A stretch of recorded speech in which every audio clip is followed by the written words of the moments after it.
The Smile have just released their third album, surprisingly, mind you. It's called Cutouts. We're going to have a look at that today. It's so soon after the previous effort. Hello to you, Al. Hope everything's well. Initial thoughts, mate. Do you think this is too soon? Did it actually add any value compared to the previous record?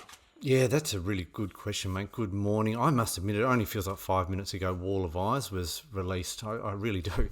So to have this new album out so soon is interesting. But on a couple of listens, it really does.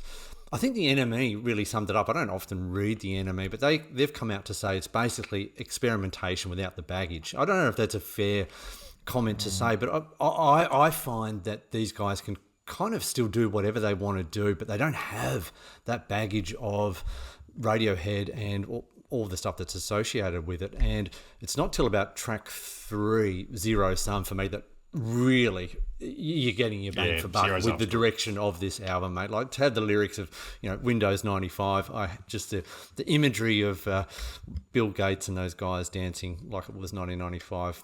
Surely that should be in the film clip, mate. You're a massive fan of The Smile, mate. So what's your initial take on this? I loved Zero Sum, the Windows 95 stuff. I thought it was genius. It's almost like the lyric of the year, but maybe I'm overrating that. But I think Zero Sum is probably my most favourite Smile track of all the 3 records at the moment. So that's where I see that. It's got a little bit of national anthem to it from Kid A. There's a little bit of a late 90s sort of vibe to it as well. But I just felt like it's a joy to listen to. But I think that it's probably very similar to Wall of Eyes in a lot of ways. So they recorded this at the same time as Wall of Eyes. I enjoyed a number of tracks. Some of them weren't quite hitting the spot as much as I'd expect. Instances of Harm I really liked. It had a very Brian Jonestown Massacre sort of sound to it. You haven't heard a lot of the Brian Jonestown Massacre, but let me know if you agree with me. It was sort of that more sort of psychedelic type of style that they had originally, that particular band. But of course, they don't do things where they just repeat someone else's. They've got their own style, The Smile. It's obviously the same for Radiohead. Other than that, it did remind me, Al, of Kid A and Amnesiac. So Amnesiac was my favourite Radiohead album. And those 2 albums were recorded at the same time. Very much a similarity between Wall of Eyes and Cutouts for me, in that they're effectively recorded. They could have been released as a double album. So right, okay. Interesting to see. I don't know if you've thought of that at all. No, I actually didn't know that was the case, to be fair, actually. But I did find, and it's interesting you're saying that, because I did find that there wasn't a huge amount of difference between the sounds, other than songs like Zero Sum, where you're getting a bit more of a new take on The Smile. For me, it was a little bit same, which isn't a bad thing. Like, it's, you put on the background and life goes on, but it really didn't blow my skirt up, if that makes sense, mate. It's kind of hovering around that 3.5 stars for me, mate, which I guess leads us to the conversation. If we were to give it out of 5, where would you be landing on this, mate?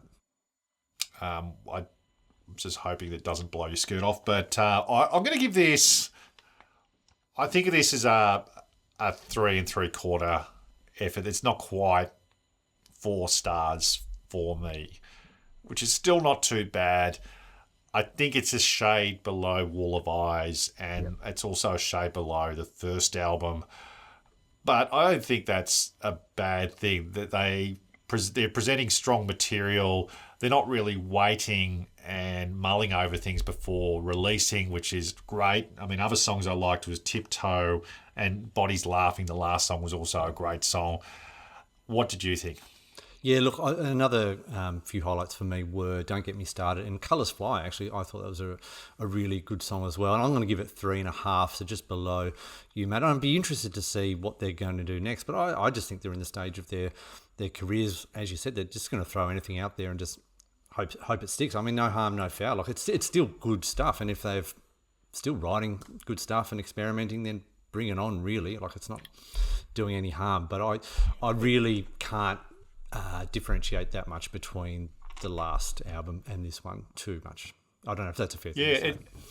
it is. It is interesting though, because just to wrap things up, that Colin Greenwood, who is obviously not from the Smile, has mentioned that Radiohead have just been rehearsing for the first time in a long time a couple of months ago. So that's big news. Question then as to whether this is potentially the last we're going to see of the Smile for a little bit of time. I don't know that for sure. It feels like they're turning home, so they're going to. So Tom York, Johnny Greenwood are potentially considering getting the band back together. They haven't toured since 2018. It's been a while.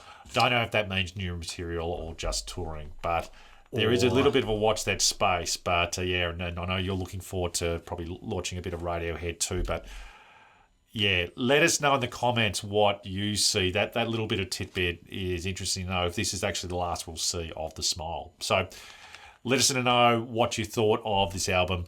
Whether you thought that it's the best. Did you think Zero Sum was probably the best song? Let us know in the comments. Let us know what you think.